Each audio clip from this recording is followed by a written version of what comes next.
Hi, hello. How are you? The time has come for us to have a very serious conversation. And that is a conversation about a person named Isobel Gowdie.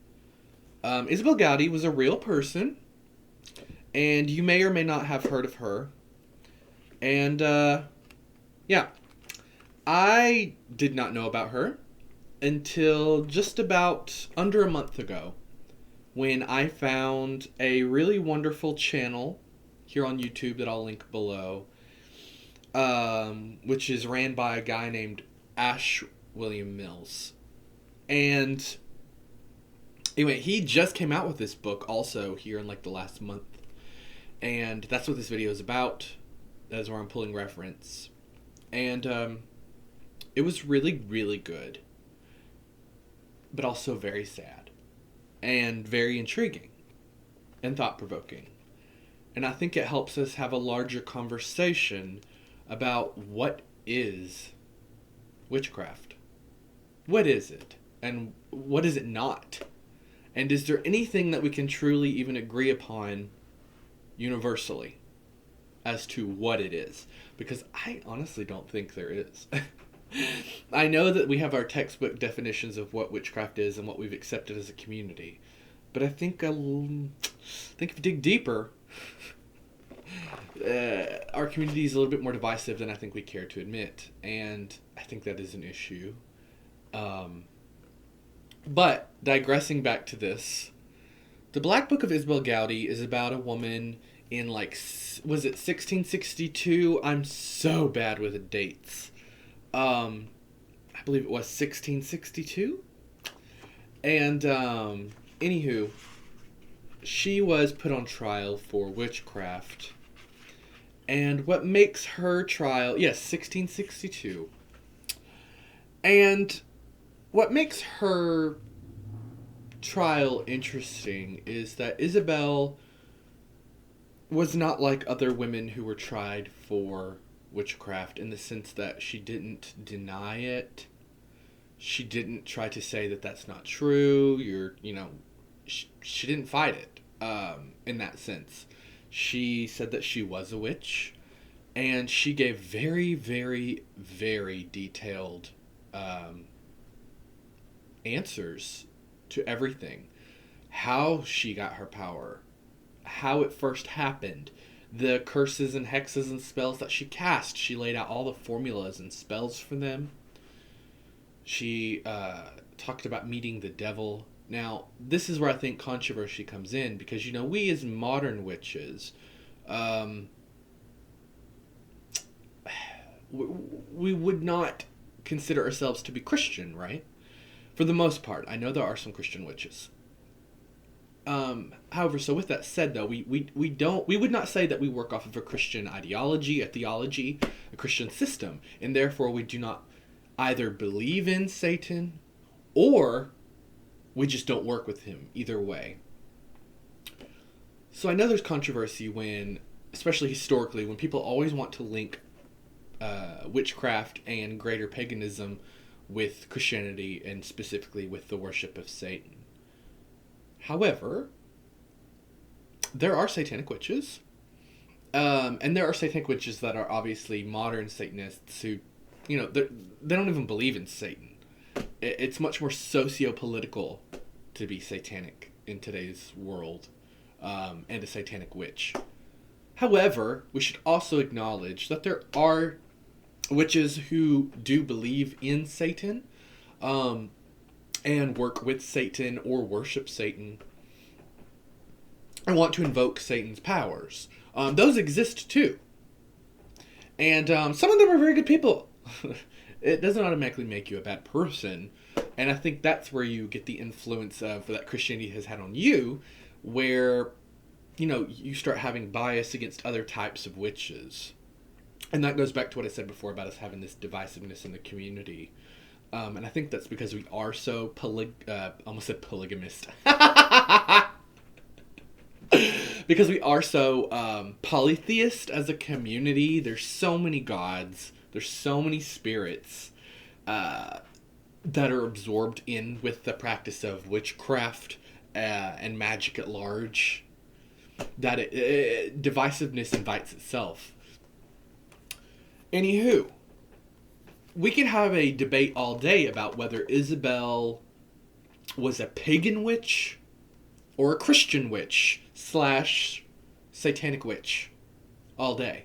We could also have a huge debate about whether she was even a witch at all, even though she did say that she was one. Ultimately, that really doesn't matter. For me, what matters about this book is that you have a really, really wonderful piece of history preserved through these records that have been translated. This is a translation by Eddie Murray in 2005 of the court cases. And you might think, why do we need it translated? It's English, right? Yes and no. You could go on your own journey about learning about the history of like Gaelic and English and how they've evolved. It's wild. But I think most of us know that English hasn't always been the way that it is right now coming out of my mouth. So, anywho, it's very great, this book. It's laid out very easy. It's very easy to read. And there are confessions from witnesses in this, all kinds of people who had something to say about Isobel. And again, yes, there's a lot of like demonic or satanic things in this book. If that draws you away, then I guess this book isn't for you. But I found it really fascinating and really beautiful. The book is like beautiful to read. It's so enchanting, but it is so sad and so dark. It's just complicated, and I think that's what makes it beautiful. And in addition to just the court kind of transcripts of her trial and her confessions, which are just so fascinating to read, she does lay out, as I said before, several spells and rhymes and charms and things. And some of them in reference to the devil, calling on the devil's power, and then some not. Some are actually pretty benevolent spells. And then also in the back, the author has included other Scottish spells and charms of the era, fitting in with, what Isobel would have or would not have practiced. And I mean, there's all kinds. Charm baggies to cause death. I mean, there's some, like, very much dark magic in this.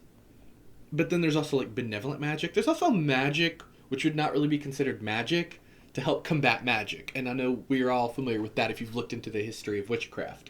So there is to heal a child who is bewitched. So there's magic and spells to ward off magic and spells. To make or keep a person sick. But then there's also, as I said, benevolent stuff in here as well, like good magic. It's very interesting. There are prayers in here dating back to 1591. So I think, just for history's sake, this book is worth your time and your money.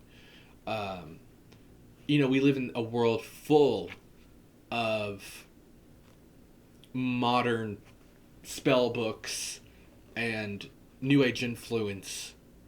And while that can all be wonderful, I think that there's something to be said for digging deeper than that and looking into the true history of witchcraft and paganism and looking at where your actual ancestors would have been and what they would have actually believed in and done. And you don't have to do that. You can definitely just be a solely modern witch who focuses on the modern and the modern teachings and the modern books. But for me, I think you really become a witch and you really become a serious magician or pagan when you start to dig deeper past the mainstream information and you try to find true, actual historical evidence and recordings of spells, witchcraft, pagan lore, all of that. don't just be fed what's given to you in modern magical media. Try to actually find the real stuff. And I think this is a wonderful gateway into that world for you if you have been wanting to dig deeper. Like, you know? And that makes me go off into a little bit of a tangent. This whole video is a tangent. You know how we are on this channel. But, you know, I think it's important to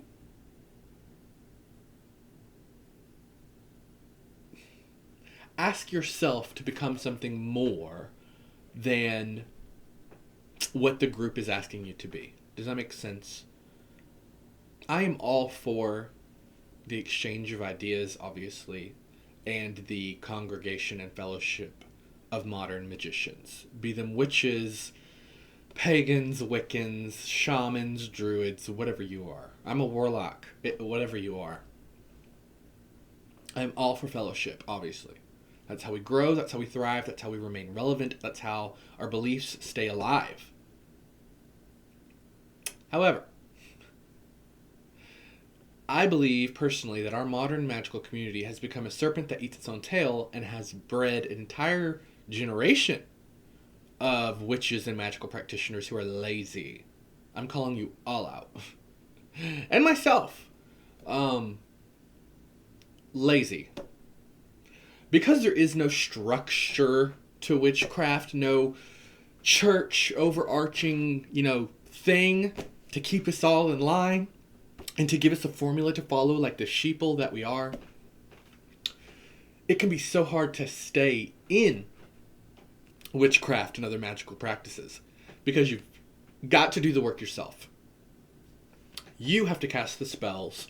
You have to do the research. You actually have to try to be a witch. You can't just say, I'm a witch, and that's it. Anywho, with that said, if you don't have interest or respect for who and what came before you, I just can't take you seriously. I can't take you seriously as a magical practitioner or as a human being. I just can't. Anywho, little rant and judginess over. This book is really good. And his channel is really good. And again, I'm going to link it down below. But this was really great. And you really do owe it to yourself to check this book out. It's a peek into history. It's a peek into the influence of Christianity on witchcraft.